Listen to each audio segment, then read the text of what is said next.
Então, bom dia a todos. Então, hoje começamos nossa disciplina de pós-graduação, tópicos avançados em doenças infecciosas relevantes para a saúde internacional, ou PITTROP para a comunidade FMUSP. Então, hoje teremos a honra de receber a palestra do professor Expedito para nos falar da dengue. A dengue é uma doença infecciosa aguda, e os casos de dengue aumentaram em mais de 53% de janeiro até agora, em comparação ao mesmo período do ano passado. Portanto, é um assunto que urge falar a respeito, e no caso, sobre as vacinas. O professor doutor Expedito José de Albuquerque Luna será o nosso palestrante hoje, nos dará a honra de abrir essa disciplina. O professor é docente do Departamento de Medicina Preventiva da Faculdade de Medicina da Universidade de São Paulo. O professor Expedito está lotado no Instituto de Medicina Tropical, na área de epidemiologia e controle das doenças transmissíveis. O professor Expedito, no período de 2003 a 2007, foi diretor do Departamento de Vigilância Epidemiológica do Ministério da Saúde, e entre 2000 e 2008, docente de epidemiologia na Faculdade de Ciências Médicas da Santa Casa de São Paulo, tem experiência na área de saúde coletiva, com ênfase em epidemiologia, atuando principalmente nos seguintes temas: epidemiologia e controle das doenças transmissíveis, vacinas, vigilância epidemiológica e ensaios clínicos. Então, professor Expedito, seja bem-vindo. Ok, bom dia a todos.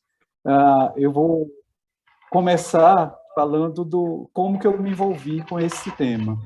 Então, antes de entrar aqui no IMT, eu trabalhei por um ano no Instituto Butantan, e depois, já aqui no IMT, continuei com colaboração com o grupo de pesquisa clínica lá do Butantan. E no ano que eu estive lá, foi o ano que o professor Isaías Rau iniciou 2 processos de colaboração internacional para produção de novas vacinas, uma para rotavírus e outra para dengue. Então, eu me envolvi com esse tema e participei de todas as reuniões e os grupos técnicos internacionais que trabalhavam com o desenvolvimento de vacinas para dengue.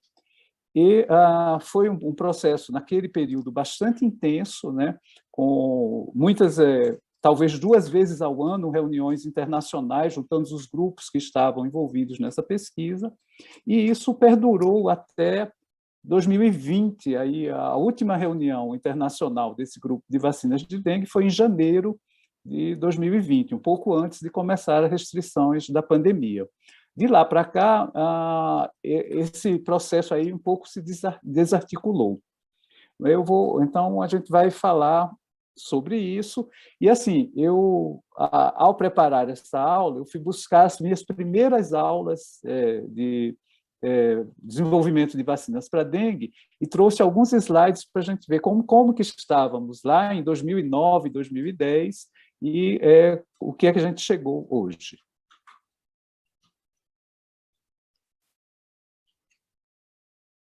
Bom, os tópicos que nós vamos abordar, nós vamos falar de por que é necessário uma vacina contra a dengue, quais são os desafios nesse desenvolvimento, qual seria a vacina ideal, quais foram e são as estratégias que foram usadas para desenvolver vacinas de dengue e, finalmente, os 3 projetos que chegaram à fase 3, aos ensaios clínicos de fase 3, 2 deles já se transformaram em produtos, né, no mercado, e um terceiro que está a caminho. Bom, então, por que precisa de uma vacina para dengue, né? Então, a gente tem, talvez, a doença infecciosa mais disseminada no mundo, com maior número de casos anuais, né? Então, são estimadas aí 400 milhões de novas infecções, dos quais 1/4 delas seriam casos sintomáticos, gerando em torno de 500 mil casos graves e mais de 10 mil óbitos por ano. E a gente tem aí uma tendência de aumento, e não só o aumento no número absoluto de casos, mas também a expansão para áreas onde antes onde não havia transmissão antes, motivada pelo processo de mudança climática. Então, isso é muito perceptível aqui no sul do Brasil, né? O sul do Brasil, durante muito tempo, esteve livre da dengue, e agora a gente vê uma ampliação do número de casos cada vez maior, né? Começou no Paraná, depois Santa Catarina, agora Rio Grande do Sul, e os nossos vizinhos do Sul, Argentina e Uruguai, né, que também não tinham dengue, passaram a ter dengue endêmica nesses países. E a mesma coisa está acontecendo na Europa. Então, os países do sul da Europa, né, quer dizer, a gente teve, se eu não me engano, em 2015, 2016, a primeira epidemia de dengue na Europa, que não foi ainda na Europa continental, foi na Ilha da Madeira, em Portugal, e depois passou-se a ter, todos os anos, pequenos surtos no sul da França, na Itália, e, mais recentemente, nas Ilhas Baleares, na Espanha, Ibiza, todos esses lugares famosos aí pelo turismo. Então, me parece, né, que a distribuição mundial justifica e demonstra claramente a necessidade de novas alternativas para o controle desta doença, e, dentre elas, as vacinas. Aqui a gente vê a situação, a curva epidêmica do Brasil, né? Desde a introdução mais recente da dengue, que foi em 1986, a partir do Rio de Janeiro, e merece destaque os últimos 10 anos. Né? Nesses últimos 10 anos, né, a primeira vez, quer dizer, o ano de 2010 foi o primeiro ano que o Brasil teve mais de 1 milhão de casos prováveis notificados. E nos últimos 10 anos, nós temos pelo menos metade desses anos ultrapassando 1 milhão de casos. Né? Inclusive, o ano passado, com 1 milhão, quase 1,5 milhão de casos.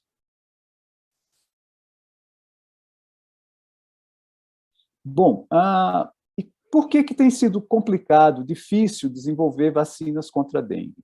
Então, primeiro, né, que a infecção por um sorotipo, ela confere imunidade homotípica de longa duração, né, mas uma proteção apenas temporária para os outros sorotipos. E a infecção heterotípica secundária, ela está associada a um aumento do risco de evolução para um quadro grave da doença. Além disso, os modelos animais existentes, eles são insuficientes para a gente ensaiar aí a infecção e a doença pelo vírus da dengue. E um outro problema na questão das vacinas é que nós não temos o chamado correlato de proteção. O que seria o correlato de proteção? Algum marcador biológico que indicasse a proteção contra as infecções. Né? Em geral, é um título de anticorpos neutralizantes. Então, isso é desconhecido também, e tudo isso torna o desenvolvimento dessas vacinas mais desafiante para os produtores. Bom, e qual seria a vacina ideal? Né? Qual é a vacina que todos gostariam que existisse? Primeiro, né, que tenha baixa reatogenicidade, ou seja, que leve a poucos eventos adversos e poucos eventos adversos graves.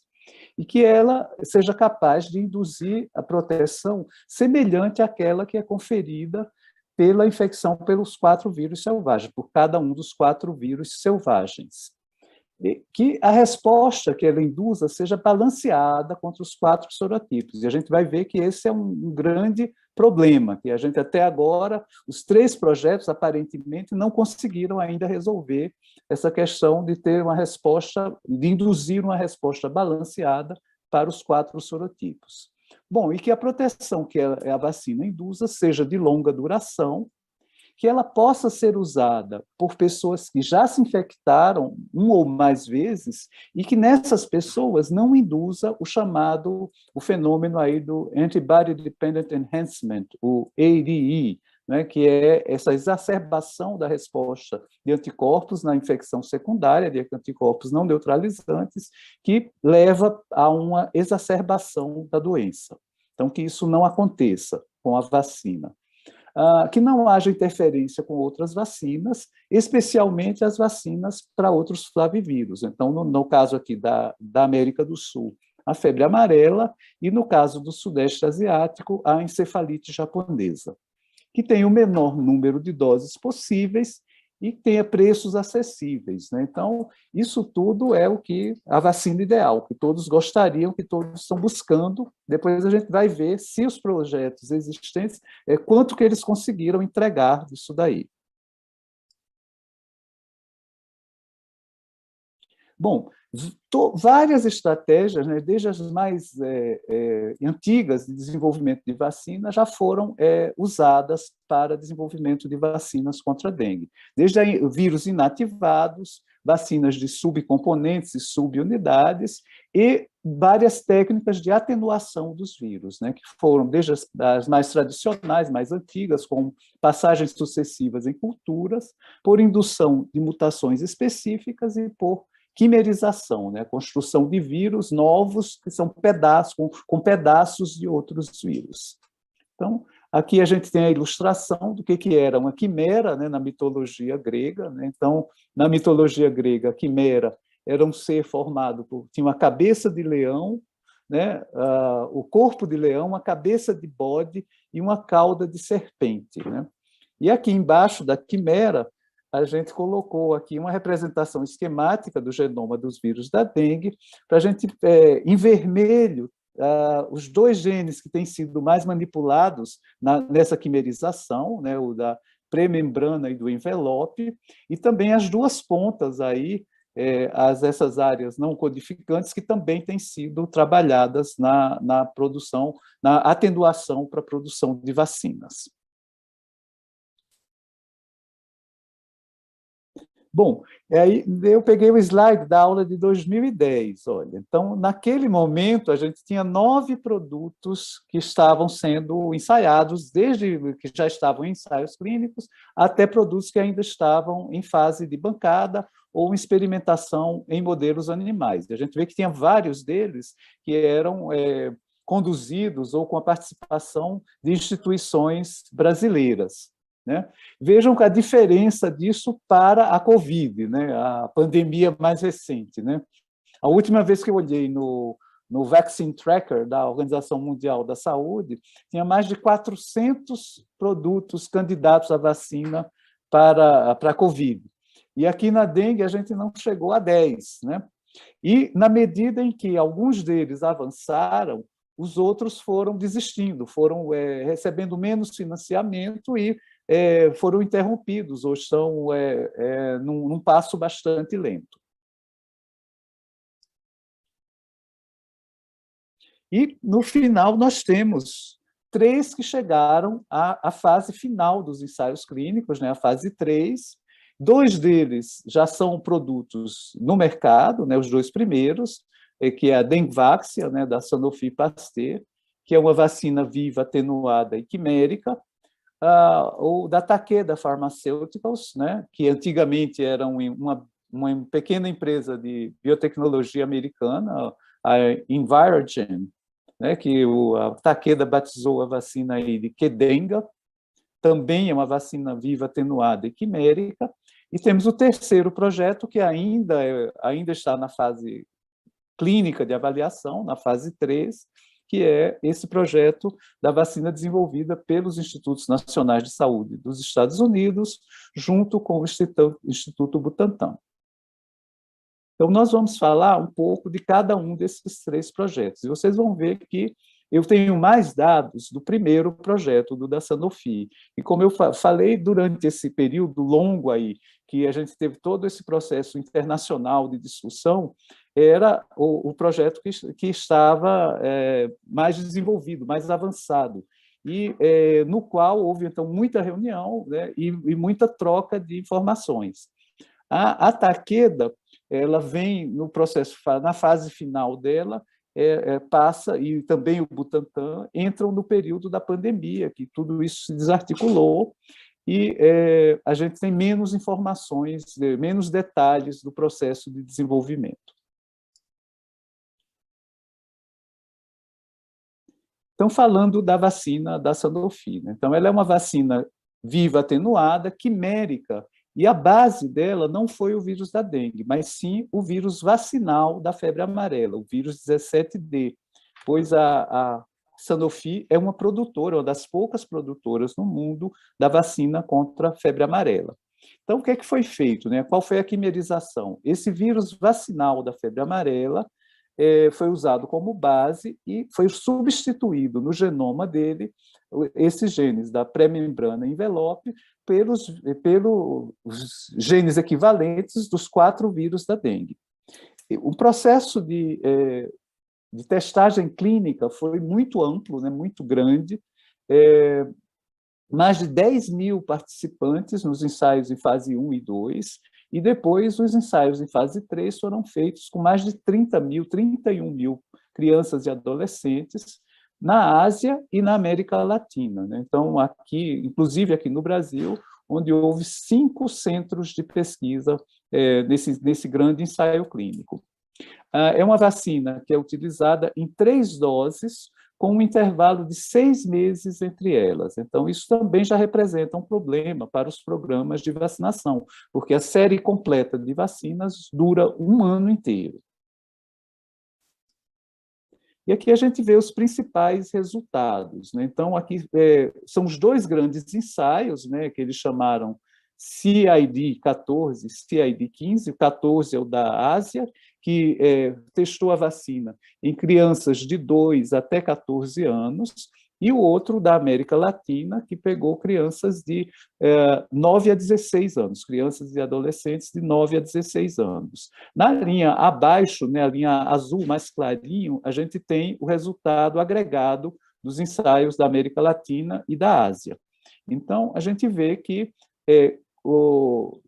nas análises, conforme o protocolo, a eficácia dessa vacina ficou para a prevenção de dengue sintomático confirmado por PCR, né, em 59%, e na análise por intenção de tratamento, em 60%. O que é isso? Que diferença é essa?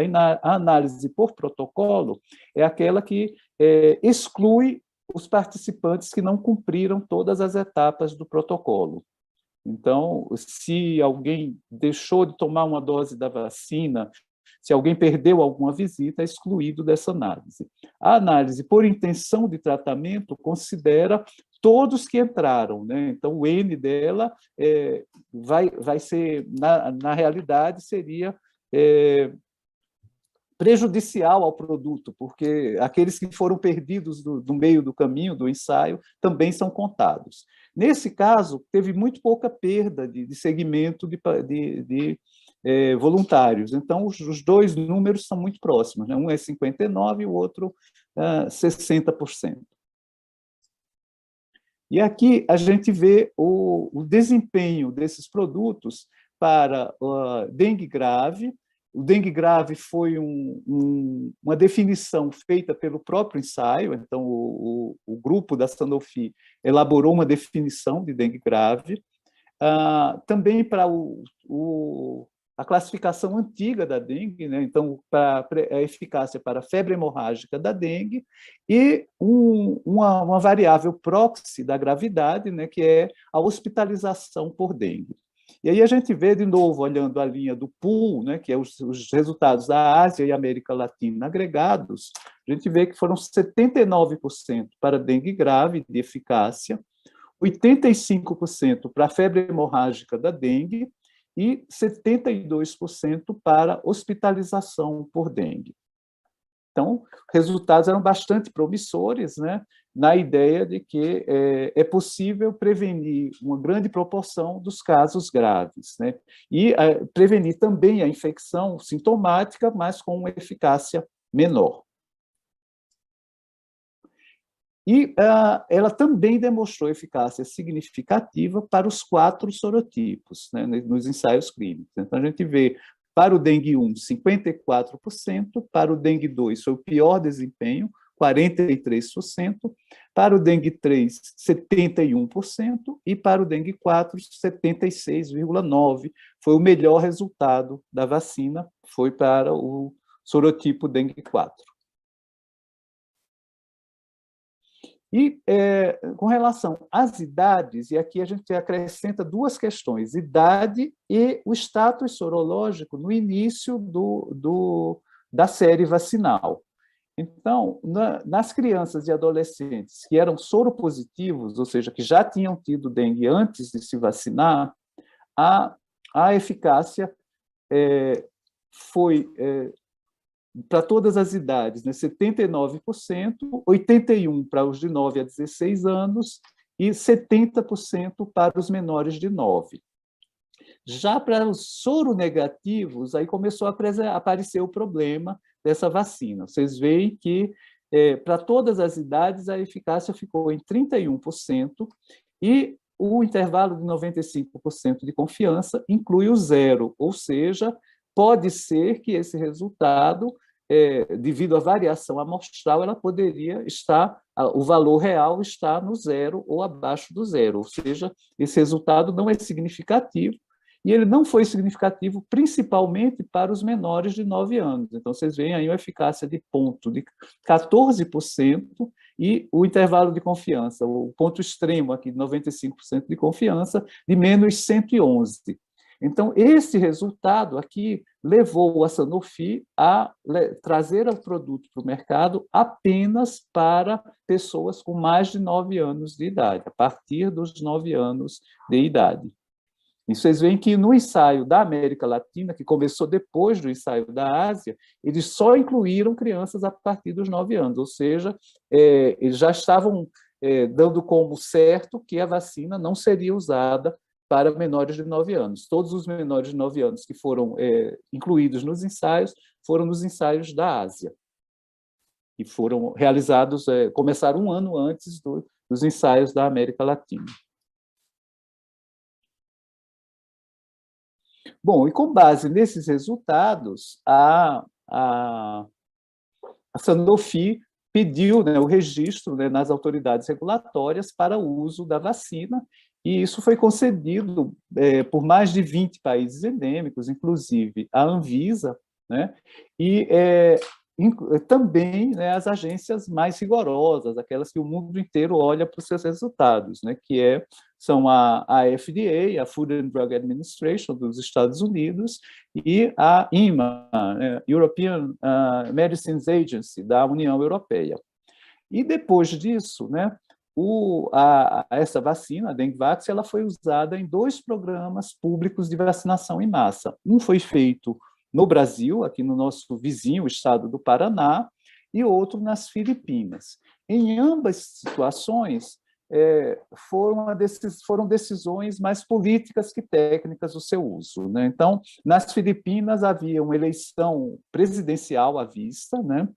E o presidente que estava no poder achou que seria uma boa medida usar a vacina para a dengue.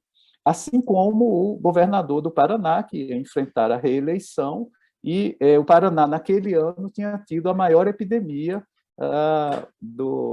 da história do Paraná, e aí ele resolveu usar a vacina.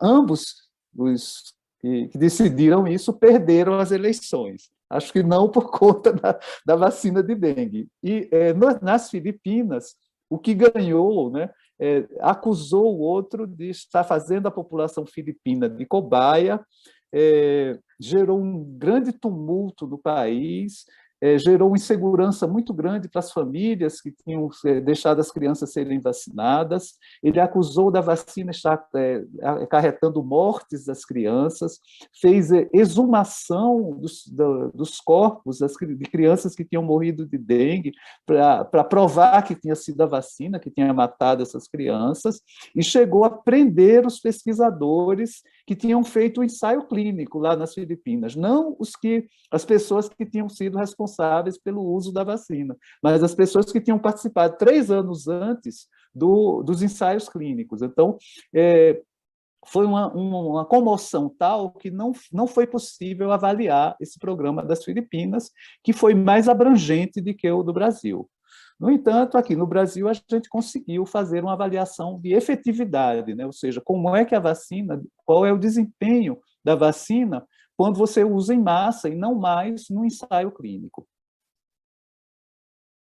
e eu participei, né, do grupo que fez a avaliação. A gente vai falar nisso depois. Porém, depois de 2015, né, quando essa vacina chegou ao mercado, apareceu um sinal de segurança, ou seja, um problema que alertou para uma questão que a vacina estava induzindo. Então, com 3 anos de acompanhamento das crianças do ensaio clínico, começou a observar que havia mais hospitalização entre as crianças que tinham recebido a vacina e que eram soronegativas na linha de base, em comparação ao grupo controle, que tinha recebido placebo. Ou seja, os vacinados soronegativos estavam tendo dengue mais grave quando a vacina falhava do que aqueles que não tinham sido vacinados, que tinham recebido o placebo. E aí a OMS convocou um grupo de especialistas de vários lugares do mundo, eu participei desse grupo, e saiu aí a primeira decisão da OMS restringindo o uso dessa vacina. E essa primeira posição, né, ela se baseou, né, por ter esse problema nos soronegativos, e os países deveriam usar a vacina apenas em situações, em lugares onde a prevalência de anticorpos, né, para a soroprevalência para a dengue, fosse maior que 70%. Então, essa foi a primeira posição da Organização Mundial da Saúde. E 2 anos depois, aí a gente vê aqui esse risco acrescido. Então, são poucos casos, né? Então é pouco caso de dengue grave, mas vocês veem que o resultado não é significativo, aí essa linha do 1, o intervalo de confiança passa por ela, mas isso foi o suficiente para gerar esse alerta e essa preocupação mundial com um maior risco de ocorrência de hospitalização de dengue grave nos soronegativos que haviam sido vacinados. Ou seja, aparentemente é uma falha vacinal, e não só uma falha vacinal, mas a vacina funcionando como uma infecção primária. E quando a criança se infecta com o vírus da dengue selvagem, ela tinha características da infecção secundária, portanto, mais grave, gerando mais hospitalização. E isso continuou a ser observado, né? Então, com 5 anos de observação, esse fenômeno continuou, e aí levou a uma segunda posição da OMS em 2018, foi um segundo grupo de trabalho, eu também participei desse segundo grupo, e a posição da OMS foi pela testagem pré-vacinal, ou seja, só seria aceitável usar essa vacina se fosse feita uma testagem de anticorpos e comprovasse que aquele candidato a receber a vacina era soropositivo. Então, isso foi um problema até agora não superado, né? A empresa tentou ainda desenvolver testes rápidos que pudessem ser usados no local de vacinação, mas isso acabou não prosperando e a empresa não retirou o produto do mercado, mas desde 2018 praticamente não foi mais usado, né? Ele ainda existe na rede privada, mas a procura por ele é mínima. E representou um grande prejuízo para a empresa, né, que tinha investido, segundo eles próprios, mais de 1 bilhão de euros nesse projeto, né?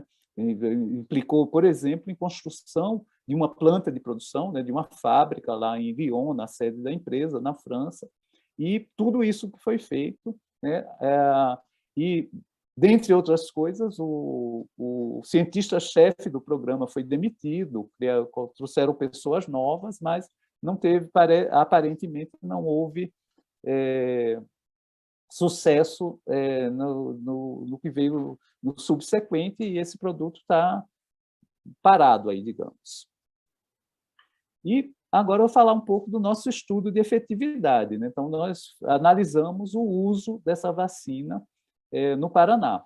Então, o Paraná usou a vacina em 30 municípios, que na epidemia de 2016 tinham sido aqueles com maior incidência, né? Dos 30 municípios, né, só 6 eram municípios com mais de 100 mil habitantes. E a gente foi desenvolver esse estudo, nós resolvemos priorizar esses 6 municípios, só que um deles não aceitou participar, então nós fizemos o projeto, desenvolvemos o projeto nos 5 municípios mais populosos que foram atingidos, foram cobertos por essa vacinação. Então, os municípios foram esses que estão aí em destaque, né? Então, Paranaguá, que é no litoral do Paraná, que tinha tido a maior epidemia de dengue de toda a história dela, Londrina, Maringá e Sarandi, né, no norte do Paraná, que era uma região já endêmica para dengue, já havia mais tempo, e também Foz do Iguaçu, né, no extremo oeste do Paraná. Esses 5 municípios eles tinham a maior parte da população alvo da vacinação. Porém, todo esse em 2016, essa polêmica do uso, do caso grave e tal, isso já tinha aparecido na literatura científica e também na mídia, né? E todo o problema da eleição, tudo o que estava acontecendo, não sei se vocês lembram isso, quem é um pouco mais velho aí vai lembrar, no Paraná teve uma greve de professores da rede estadual prolongada, com ocupação das escolas, eles ocuparam a Assembleia Legislativa do Estado, o governador pôs a polícia para bater nos professores, para tirar da Assembleia Legislativa. Tudo isso estava em convulsão, né? E era o ano também da Olimpíada, né, no Brasil, então isso ganhava pouco espaço na mídia, e, como consequência, também a cobertura vacinal foi baixa, né? Então, a gente está vendo aí que quem tomou terceira dose dessa população-alvo foi só 25% das pessoas, né? E, então, corroborou para isso todo esse clima, né? E também a divulgação das questões que estavam em jogo internacionalmente, né?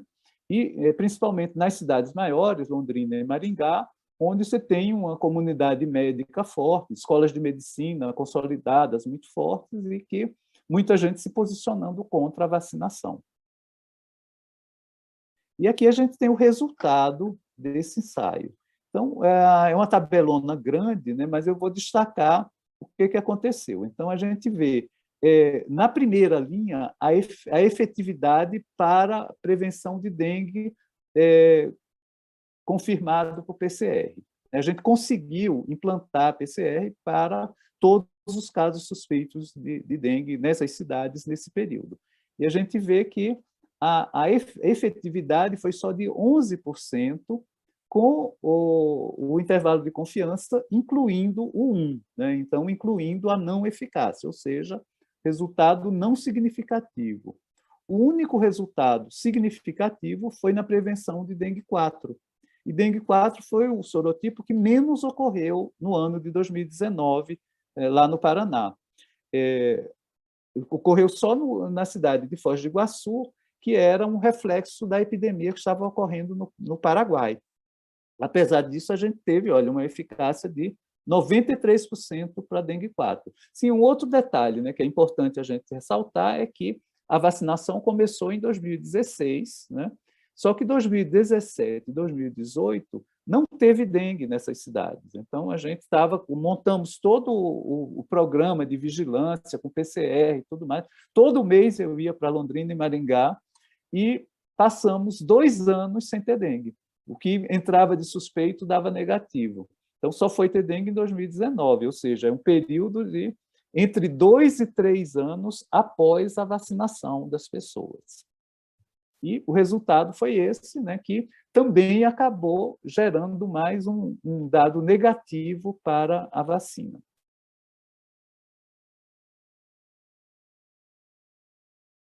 Aí agora falar um pouco da vacina que está em desenvolvimento pelo Instituto Butantan, a Tetravax, que foi desenvolvida pelo grupo do professor Stephen Whitehead, que é do Laboratório de Arbovírus dos Institutos Nacionais de Saúde dos Estados Unidos. E o que o Whitehead fez, a equipe dele fez? Então, os vírus dengue 1 e dengue 4 foram atenuados por deleções nessa área não traduzida do genoma. E o vírus dengue 2 por quimerização, então, aquele processo que a Sanofi usou, substituindo os genes da membrana e do envelope do dengue 4 pelo vírus dengue 2 selvagem. E o vírus dengue 3 foi atenuado por uma deleção adicional na região não traduzida 3'. Esse ensaio também passou por ensaios de fase 1 e fase 2, né, realizados primeiro em lugares não endêmicos, depois em lugares endêmicos. A vacina foi considerada imunogênica, com resposta tetravalente em 70% dos vacinados. Surgiu um sinal de segurança, um eritema, que ocorreu em 50% dos vacinados. Tem um ensaio em fase 3 que eles já fecharam o recrutamento de novos voluntários, né? Então está na fase de acompanhamento, mas ainda tem poucos resultados divulgados. E o NIH, né, ele não é uma fábrica de vacinas, né? Então o procedimento que eles fazem, né, eles fazem acordos de transferência tecnológica e o Instituto Butantan do Brasil entrou, uma produtora de vacinas da Índia também, e para o resto do mundo, a Merck, né? Então, a Merck, ela, inclusive, entrou como uma das patrocinadoras do ensaio que está sendo desenvolvido aqui pelo Butantan. Então, esse é o hash, né, que aparece, né, em torno de mais da metade dos voluntários. Isso foi no ensaio fase 2. A gente não tem ainda os resultados do ensaio fase 3 divulgados. E o que a gente tem de resultados é o que está divulgado na página da internet do Instituto Butantan. Então, eles dizem que o primeiro resultado de eficácia chega perto de 80%, né? Esse ensaio está sendo realizado apenas no Brasil, né, em 16 centros de pesquisa, são em vários lugares, desde Porto Alegre, aqui em São Paulo, em todas as regiões do país. E qual o problema que aconteceu? Quer dizer, a gente, há uma década já, nós só temos os vírus dengue 1 e dengue 2 circulando no Brasil. Então, não foi possível no ensaio analisar os resultados, quer dizer, ele não tem resultados de eficácia para os dengue 3 e para o dengue 4. E, aparentemente, a eficácia se manteve alta para o dengue 1 e dengue 2, também naqueles que foram vacinados quando eram soronegativos. Então, é isso que a gente tem do estudo do Butantan até o momento. E, por último, a gente vai falar da vacina da Takeda. Então, essa vacina, ela começou a ser desenvolvida, sei lá, quase 20 anos, né, por um pesquisador colombiano, o professor Jorge Osorio, né, que era, na época, da Universidade de Medellín, da Universidade de Antioquia, em Medellín. Depois, ele mudou para os Estados Unidos, para a Universidade de Wisconsin, e, seguindo o modelo norte-americano, ele e um grupo de colegas da Universidade de Wisconsin abriram uma startup de biotecnologia, e que essa startup foi quem fez todo o processo de desenvolvimento, desde fase pré-clínica até as fases 1 e 2 de ensaios. Nesse momento, eles venderam a empresa para a Takeda. A Takeda é uma indústria farmacêutica japonesa, secular, tem mais de 100 anos de existência, e que trabalhava principalmente com o mercado de genéricos do Japão. E agora ela está se expandindo internacionalmente e entrando também nessa área de vacinas. E o que é a vacina do Jorge Osorio? Ele primeiro atenuou o vírus dengue 2 pelo método tradicional de atenuação de passagem em cultivo de células. O que foi de diferente que ele conseguiu fazer é que ele conseguiu demonstrar em que pontos do genoma do vírus estavam as mutações que conferiam a atenuação, e ele conseguiu também que essas mutações, isso fosse estável nos cultivos de vírus. A partir daí, ele usou esse vírus dengue 2 atenuado como base e fez quimeras com os outros 3 vírus, também substituindo os genes da pré-membrana e envelope do dengue 2 atenuado com esses outros. Eles fizeram muitos ensaios, né, no processo de desenvolvimento, e depois ocorreu um ensaio grande também de fase 3, né, que foi realizado na América Latina, inclusive aqui no Brasil, e na Ásia também.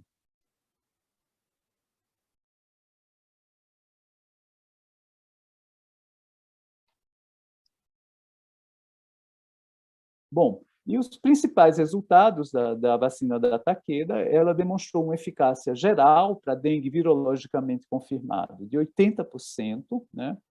E em hospitalização, né, ou seja, prevenção de casos graves, 95% de eficácia.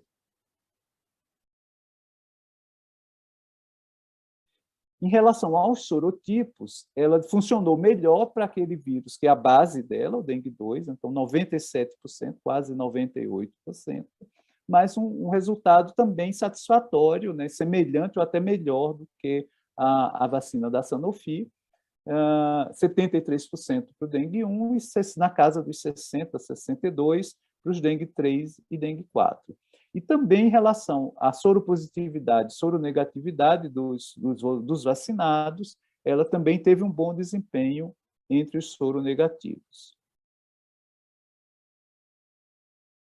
Foi exigido, então, da Takeda, né, que ela fizesse, antes de lançar o produto no mercado, um acompanhamento de pelo menos 3 anos dos vacinados, tendo em vista que o resultado insatisfatório de segurança da Sanofi só foi detectado a partir do 2º, 3º ano de acompanhamento dos participantes dos ensaios.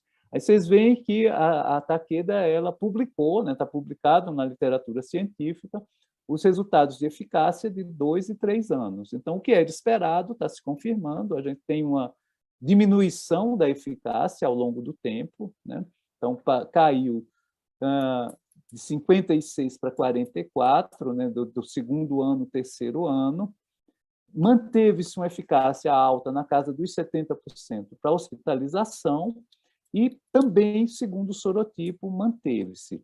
Em relação ao status sorológico, na linha de base, também se manteve. Agora, chama a atenção aqui os resultados de dengue 3 e dengue 4. Eles não divulgaram, na última publicação, que é o resultado de 3 anos, a eficácia segundo o sorotipo. Eles aliaram segundo o sorotipo com o status sorológico. Então, eu não pude completar esse quadrinho aqui com um resultado para o sorotipo isoladamente, sem o cruzamento com o status sorológico. Mas chama a atenção que, para dengue 3 e dengue 4, a gente tem um intervalo de confiança no negativo aqui, ou seja, o intervalo de 95% de confiança também inclui o 1, ou seja, também inclui a não eficácia. E o dengue 4 era um problema já reconhecido desde o começo pela Takeda, que onde o ensaio foi realizado, não ocorreu, o número de casos de dengue 4 foi muito pequeno. E também, no caso do dengue 3, a gente teve uma diminuição dessa eficácia ao longo do tempo. Com base nesses resultados, a Takeda solicitou o registro, né, do seu produto e várias autoridades regulatórias, inclusive a Anvisa e a Agência Europeia, aprovaram a vacina.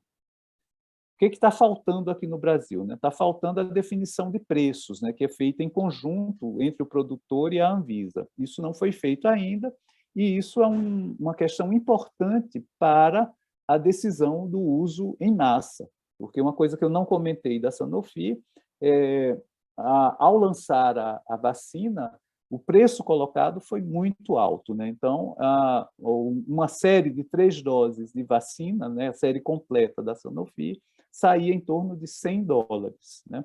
Então, isso encareceu muito a vacina e desestimulou os países de média e baixa renda na sua incorporação. Então, a gente aguarda e espera que a Takeda chegue com um preço mais baixo, inclusive porque a promessa do Butantan é lançar uma vacina a preço de custo. Bom, e agora? Essa vacina vai ser o fim da dengue, né? Dificilmente, né? Então, por essas questões, né, a gente faz um resumo aí do que foi colocado, né?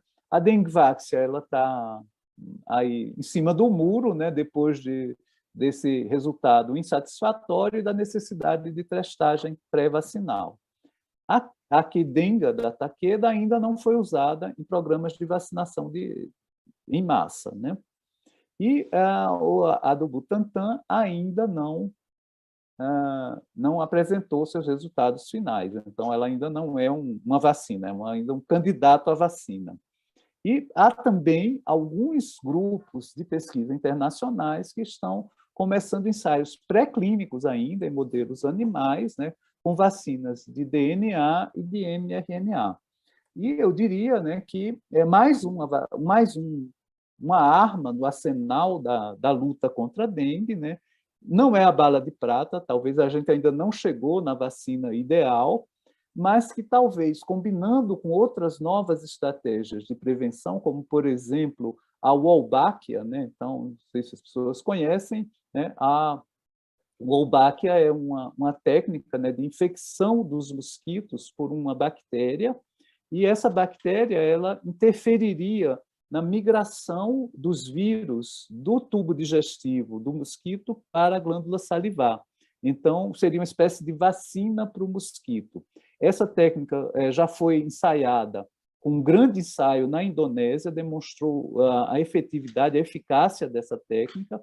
Isso foi repetido em Niterói, né, na região metropolitana do Rio, também, e já está sendo usado no Brasil, no Rio de Janeiro, em outros locais e também em outras partes do mundo. Então, eu creio que a gente tem um novo arsenal aí na luta contra a dengue e que talvez o resultado, quer dizer, a gente venha a ter um resultado satisfatório com essa combinação de estratégias. E a vacina, acho que a gente aguarda o Butantan para ver como que vai ser esse desenvolvimento e creio que, usando a Takeda com outras estratégias, a gente pode ter um resultado satisfatório no controle.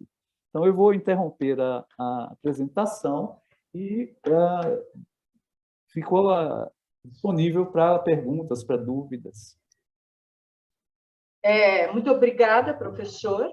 Professor Expedito, muito obrigada pela apresentação.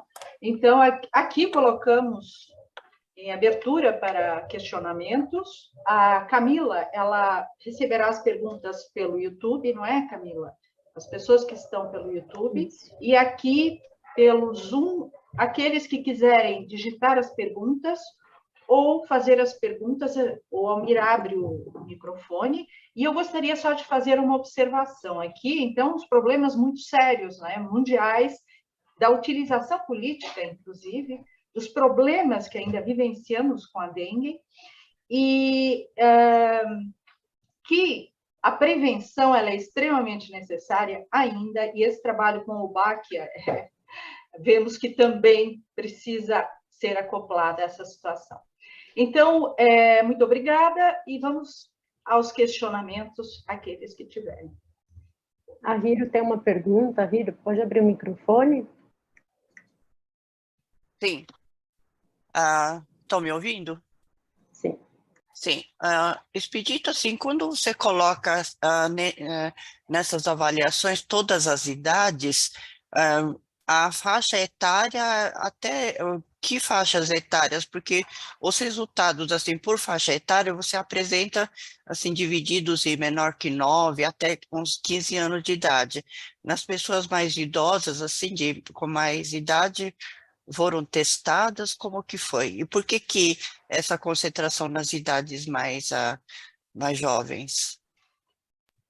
Bom, Hiro, primeiro, né, eu acho que assim, por que as crianças e adolescentes? Eu creio que o padrão asiático da dengue está influenciando muito, né? Então, a dengue na Ásia, ela é principalmente uma doença pediátrica.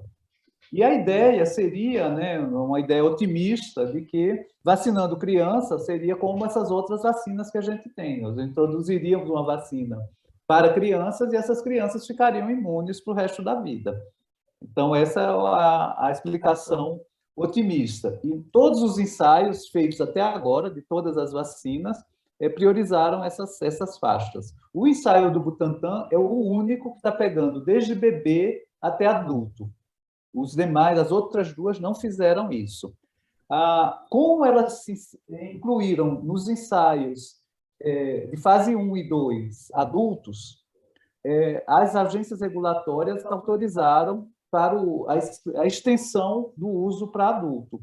Mas, por exemplo, a Anvisa, ela só fez, no caso da Takeda, ela só autorizou para as faixas etárias que foram ensaiadas nas fases 1 e 2, e até 45 anos. Outras agências, como a agência europeia, expandiram até os 60 anos.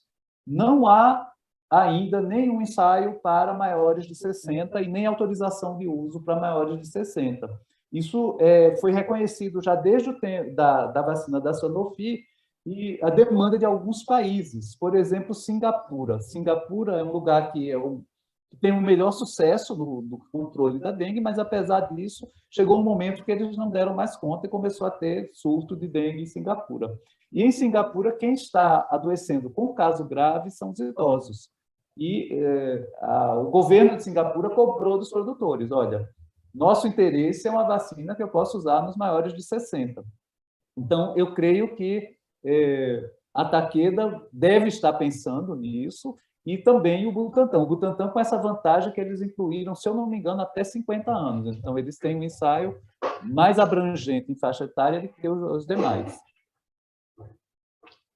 Agora, uma outra coisa, assim, esses dados que mostram dados negativos, né, de eficácia, vamos dizer, né, até esse da Sanofi, negativo para dengue 4, que é, assim, puxa mais para o negativo do que positivo, o que significa, assim, piora quando são infectados? E uma outra coisa, assim, a durabilidade da proteção. Pelo que você falou, parece que a proteção é por vida toda, é isso mesmo? Olha, Hiro, existe uma queda da proteção que está evidente aí, mas não se sabe se essa queda seria extensiva para o caso grave. Então, isso não está bem estabelecido ainda. Se a proteção é para a vida toda, também não dá para dizer. E a primeira pergunta que você fez, eu ia emendar e não...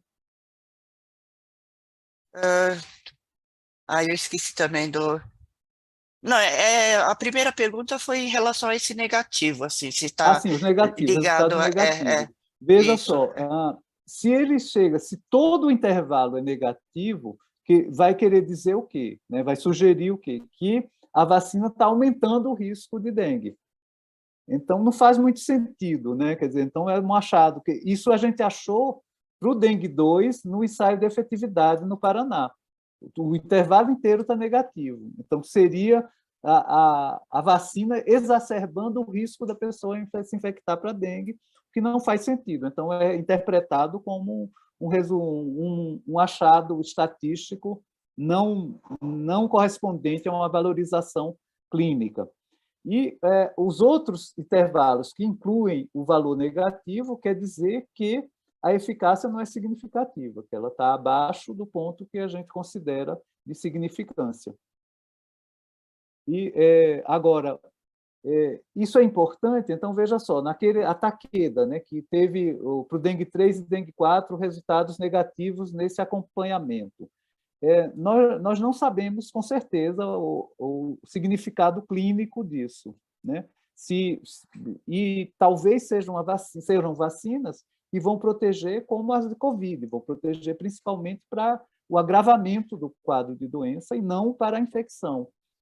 O que também é um resultado ruim para a vacina, porque o que a gente gostaria seria uma vacina que fosse capaz de interferir na transmissão, né, na redução de incidência e não só de gravidade.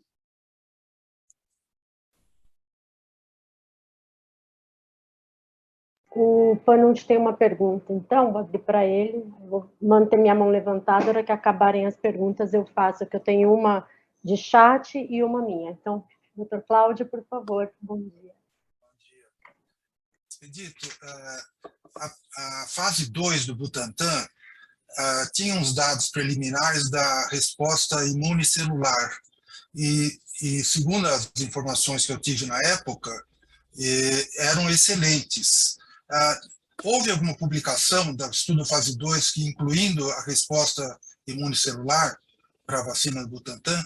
Você sabe disso, né? Olha, Cláudio, eu não voltei a ler o paper do ensaio de fase 2, mas eu creio que sim, que é um paper que o autor principal é o Esper Callas, e eu creio que ele traz esses resultados. E isso foi um diferencial em relação à Sanofi, o que é atribuído à questão de ser o vírus o dengue inteiro, né, que foi usado para fazer a vacina, e não como o da Sanofi, que usou o vírus vacinal da febre amarela, mas eu tenho a impressão que está, assim, na publicação principal deles. Uma outra coisa, aquele projeto dos mosquitos transgênicos da Oxford, da Universidade de Oxford, e inclusive com a participação da Margarete Capurro, aqui do ICB, parece que existem várias publicações, e eu me interessei porque, inclusive, parece que eles estão querendo lançar um produto para indivíduos, para você pôr na sua casa, né? E você tem alguma notícia de como isso está, em termos de projeto, de estudos? Fora o Bacchia, esse aí do mosquito transgênico, seria assim um mosquito modificado transgenicamente, que ele acasala com a fêmea, só que a prole só nasce macho, e o macho não pica, né? Quem pica é a fêmea. Então, seria uma estratégia assim, muito interessante, e eles inclusive falaram que iam colocar à venda já esse ano, mas não chegou. Olha, Cláudio, o que eu tenho notícia é uma informação antiga, acho que até você já sabe disso.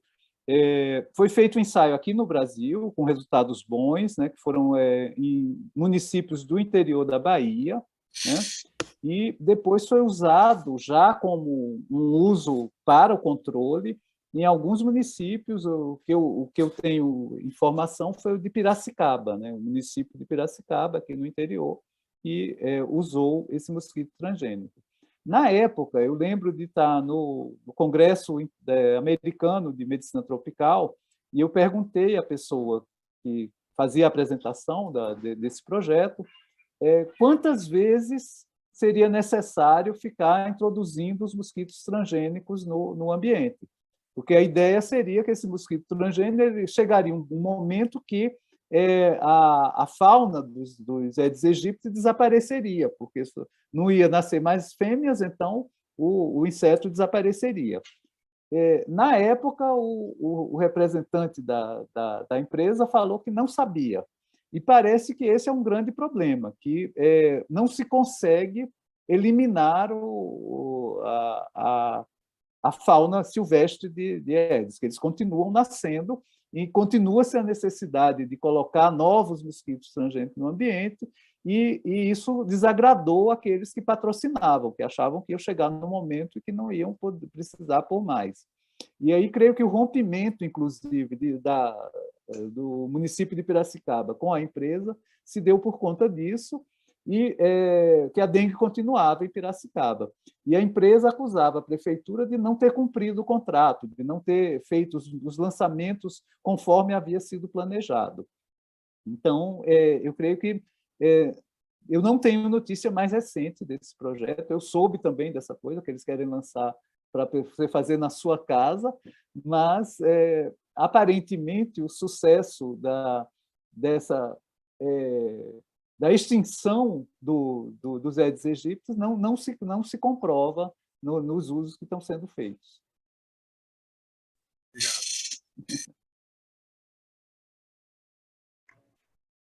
Talvez fosse uma saída que eles acharam, né? Não dá para acabar com a população, mas a sua casa vai ficar protegida. Até um refil. Não, eles vendem um refil. A cada mês você tem que pôr um novo refil, que são mosquitos com um meio de cultura, você põe na caixinha lá. Enfim, em vez de comprar aquela serpentina fedida, você compra isso. Eu acho que pode ser uma boa ideia, né? Mas se o foco estiver no vizinho, né? Se for a piscina abandonada do vizinho. Eles falam de uma área, cobre uma área de 2.000 metros, parece. Então, segundo eles, né? Não sei. Bom, né? Tem duas perguntas aqui. Você terminou, doutor Cláudio? Sim. Então, são duas perguntas. Uma das perguntas é, já que veio pelo chat, a pessoa não quis abrir o microfone, ficou tímida. Na verdade, então, como você tem uma diminuição da eficácia após alguns anos, pelo que se viu aí, não de uma vacina só, mas talvez até de mais de uma, e se fosse proposto a tomar vacina, na verdade, como outras são, como a da Covid, todo ano, a cada 6 meses, então, se a vacina da dengue também pudesse entrar num esquema vacinal onde você tomasse doses de reforço após um determinado período. Se eu entendi bem a pergunta, mas acho que é isso. Veja só, eu creio que isso só vai poder ser determinado no longo prazo, depois de estudos de efetividade, quando essa vacina já estiver sendo usada.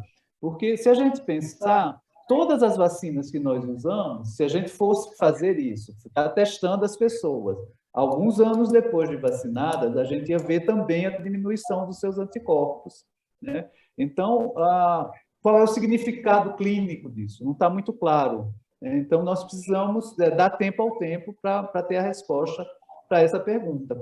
Você vê que na nossa experiência histórica com vacinas, inclusive a vacina de febre amarela, com flavivírus, qual era a posição brasileira até 2013? Nós fazíamos revacinação a cada 10 anos. E depois chegou-se à conclusão internacionalmente que isso não era necessário, que isso era um exagero. E a posição atual da Organização Mundial da Saúde é uma única dose de vacina de febre amarela para a vida inteira. Então, eu creio que essa resposta para essa pergunta só vai ser possível quando a gente tiver já alguma experiência de alguns anos de uso da vacina, para até decidir, é necessário um reforço, de quanto em quanto tempo, para quem, né? Então, é algo que só vai ser definido no futuro. Certo. E a segunda pergunta, se eu peguei direito, foi na hora que você mostrou o slide da vacina da Sanofi, após 2018, um aumento de hospitalização, inclusive em criança e tal. Foi feito algum levantamento em relação ao sorotipo que estava circulando, se isso poderia ter uma relação? Ou era o mesmo? Olha, eu acho que eles até têm o sorotipo, mas assim são números muito pequenos. Essa incidência, eles só tinham, quer dizer, o desenho do ensaio da Sanofi, eles só fizeram a sorologia de linha de base de quem entrou no ensaio em 10% das crianças, 10% dos participantes. Então, esses números são todos com base numa subamostra de quem participou do ensaio do ensaio, então são números muito pequenos. Então, provavelmente isso não foi divulgado porque não há significância em relação aos sorotipos. E foram em vários lugares diferentes do mundo esses casos graves, principalmente na Ásia, mas em vários lugares do mundo. Certo, muito obrigada. A Tereza levantou a mão, então pode abrir o microfone. Bom dia. Professor Expedito, eu gostaria de saber a sua opinião sobre algumas falas de que a incorporação da vacina como estratégia de saúde pública poderia afetar negativamente a população no sentido de passar a colaborar menos com o controle do vetor, o controle de criadouros. De que forma a gente poderia trabalhar a comunicação no sentido de trazer a ideia de que são coisas que andariam juntas, e não que seria uma substituição de ação em saúde pública? Olha, acho que, Tereza, é alguma coisa difícil isso, né? Então, a gente vê que a própria participação da população, da comunidade, no esforço de controle vetorial, ela depende muito da resposta ao estímulo que é colocado. Então, a gente tem de ter divulgação na imprensa, na mídia, o tempo todo, e aliada à ação do programa de controle no campo, no dia a dia. E isso tem sido, não só no Brasil, mas no mundo inteiro, um grande fracasso. A gente não tem conseguido manter esse programa. Quer dizer, o que é que o programa brasileiro preconiza? Uma visita domiciliar a cada 2 meses a todos os domicílios nas áreas endêmicas. Então, pouquíssimos municípios do Brasil conseguem fazer isso. A maioria não consegue. E, com os temores relacionados à segurança no Brasil, a adesão, né, o munícipe abrir a porta para o agente de controle de endemias visitar a sua casa tem sido cada vez mais difícil. Então, essa estratégia de controle vetorial que a gente tem hoje, ela tem um resultado, acho que eu não considero que ela é inútil, mas ela depende muito, ela responde muito ao estímulo que está sendo colocado. Então, eu me lembro de um episódio aqui, a faculdade aqui participa de um projeto com a Harvard, e traz alunos da Harvard para fazerem um curso aqui. E eu fiquei encarregado do módulo de dengue desse curso. Então, eu procurei a Secretaria Estadual aqui e perguntei qual o melhor programa de controle de dengue do Estado. Eles me responderam, Sorocaba.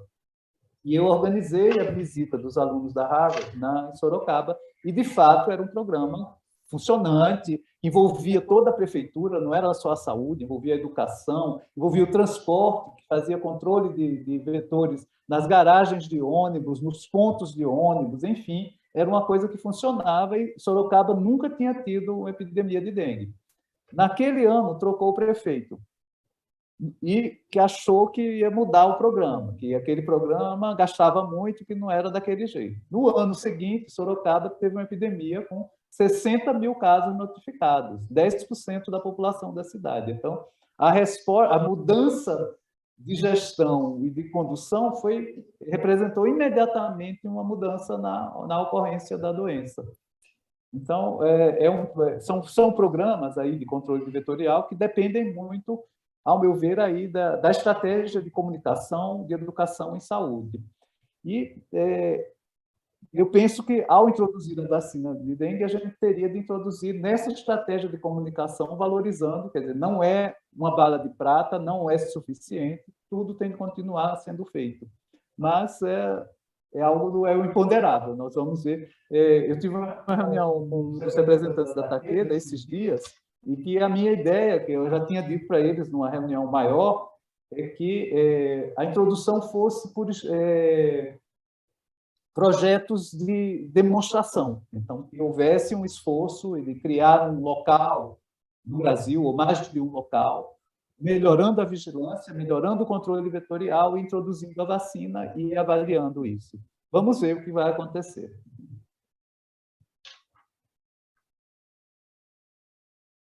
Bom, acho que é isso. Se alguém mais tiver alguma pergunta, agradecemos. Tem. Andréia okay. Passos, e a mesma pessoa do chat que está tímida hoje me mandou mais uma pergunta. Se der tempo, eu faço aqui no final. E aí, emendando a pergunta da Tereza, que foi muito boa, inclusive. Andréia, pode abrir seu microfone. Bom dia. Eu estou sem vídeo. Está dando para me ouvir? Sim.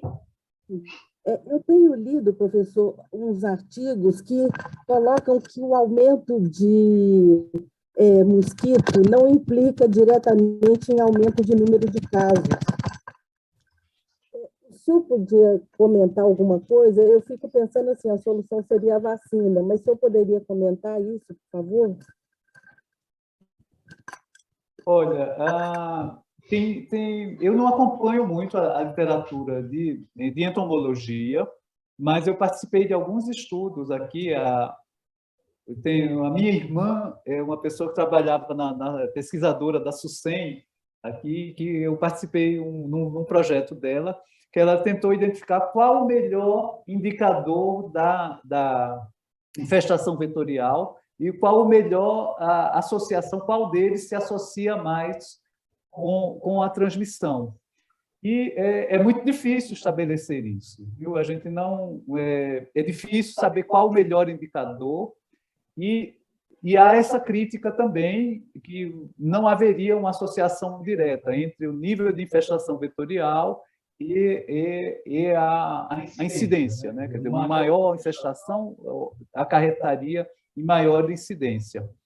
Eu creio que, no senso comum, né, empiricamente, nós imaginamos que é o contrário, que quanto mais mosquito, a gente vai ter mais transmissão. O programa de controle brasileiro trabalha com esse raciocínio.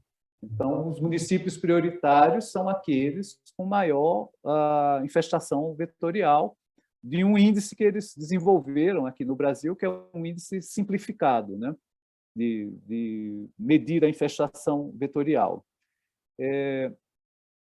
Eu diria que nem tanto ao mar, nem tanto à terra. A gente tem transmissão com níveis de infestação muito baixos, mas que a infestação maior significa também uma maior probabilidade de transmissão.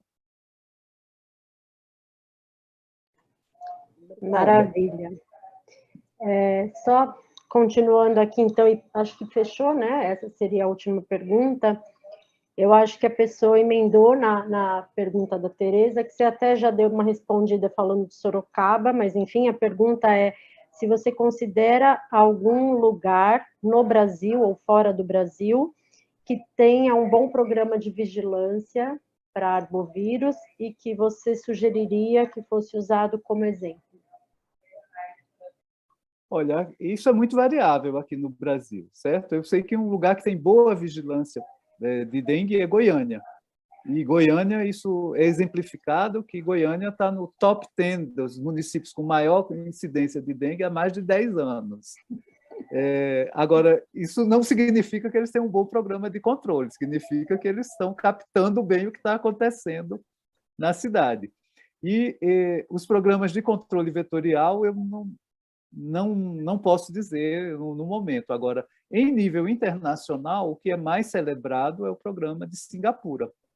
Então, Singapura é um lugar muito rico, né, e que estabeleceu um programa com punição muito grave para quem tem o Aedes encontrado na sua casa, né? Você pode pagar multas altíssimas e pode, eventualmente, até ser preso.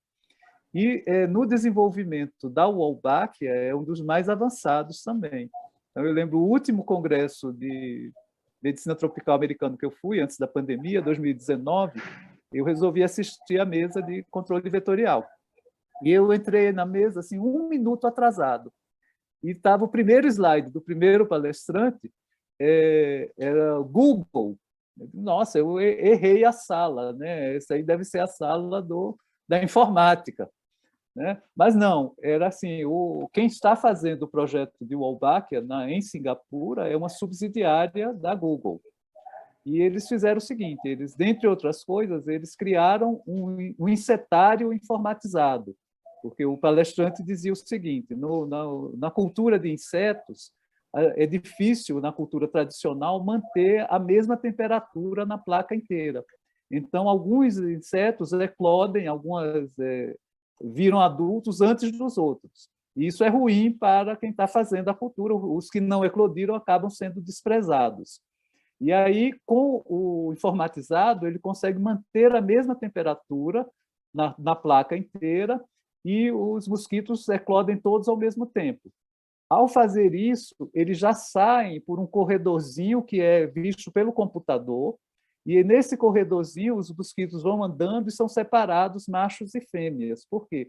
Porque Singapura decidiu que só ia usar machos no programa de Wolbachia, que a população, eles fizeram um inquérito populacional e a população não aceitou ser colocado fêmeas que iam picar as pessoas. Então, só os machos com Wolbachia que estão sendo soltos em Singapura, porque aí eles vão copular com as fêmeas e a Wolbachia é sexualmente transmissível, então vão transmitir para as fêmeas. E aí, além disso, depois que são separados os machos, eles vão para uns pequenos containers que também são controlados por computador.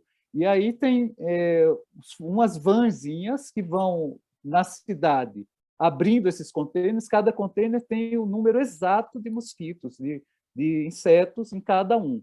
Então, ele sabe já em que coordenada geográfica a van vai parar para soltar os insetos, e tudo isso é feito sem a participação humana. A van só tem um motorista, né? O computador controla a abertura, tudo mais.